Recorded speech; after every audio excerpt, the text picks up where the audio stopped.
மக்களை வீட்டு உள்ள தண்ணி தூண்டு அத்தனை கலைக்கட்டு ஏன் வந்து பார்க்க மாட்டேங்க. ஓட்டு எலெக்ஷனுக்கு கையெடுத்துக்கிட்டு வரேங்க. அத்தனை 500 ஓட்டு போடுறோம் நாங்கள் எங்கள் ஊரில். 500 ஓட்டுக்காரர்களுக்கு வந்து மாசில் வந்து 1 மணி நேரத்துக்குள்ள தார் ரோடை வந்து பார்க்கணும்ல. அப்போ மண் ரோட்டில் எப்படி வர முடியும்? நாங்களும் வந்து கீழே வர முடியல. 3, 7, 6 தாண்டி வர முடியல.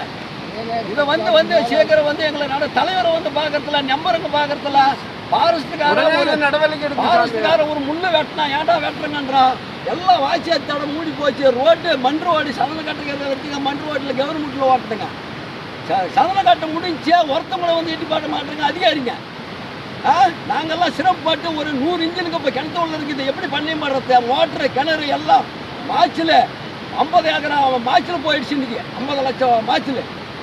ஒரு தலைவர் வந்து கோபுரம் கும்பிட்டு போட்டுக்கிட்டு எம்பியில் அவளுங்க. ஸோ இவ்வாறியாக கருக்கம்பட்டி பொதுமக்கள் அவ்வளோ ஒரு ஆக்ரோஷமாக பேசினதன் காரணமே எதிரொலியாக நீங்களே பார்க்கிறீர்கள் பாருங்கள். இதெல்லாம் வந்து விவசாயம் வந்து காலாகாலமாக விவசாயம் வந்து செஞ்சு கொண்ட ஏரியா. இப்படி இருக்குது. எங்களுக்கான ஒரு வாழ்வாதாரத்தை வந்து நீங்கள் தான் கண்டிப்பாக தரணும். பாருங்கள் மக்களே, ஓட்டு போகிறதுக்கு வந்து கேட்குறீங்க. ஒரு ரோட்டு போட்டு கொடுக்கல, ஒரு ஆற்று அணை கட்டி கொடுக்கல, ஒன்று கட்டி கொடுக்கல. நாங்கள் எப்படி இங்கே வாழ்ந்துட்டு நாங்கள் வந்து 10 ரூபா வருமானம் ஒரு ஆற்றில் போட்டு தான் எடுக்கிறோம். இத்தனை 1000 ரூபா 50,000 ரூபா பொருள் போயிடுச்சு. இன்னைக்கு யாருனாலும் கொடுக்குங்களா? வந்து பாருங்க, எல்லாம் பார்த்து எல்லாம் செய்யுங்க. ஓட்டு போகிறதுக்கு மக்களை தேடி வரீங்க. இன்னைக்கு இந்த மாதிரி அவதியில் இருக்கும்போது ஒரு மக்களை தேடி வர மாட்டீங்க. நல்லவங்க கட்டிங்க வந்து பார்க்க மாட்டீங்க. மேல அதிகாரிங்க வந்து பார்க்க மாட்டீங்க.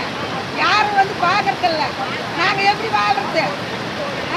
50 இன்ஜின் போயிடுச்சு கிணத்துள்ள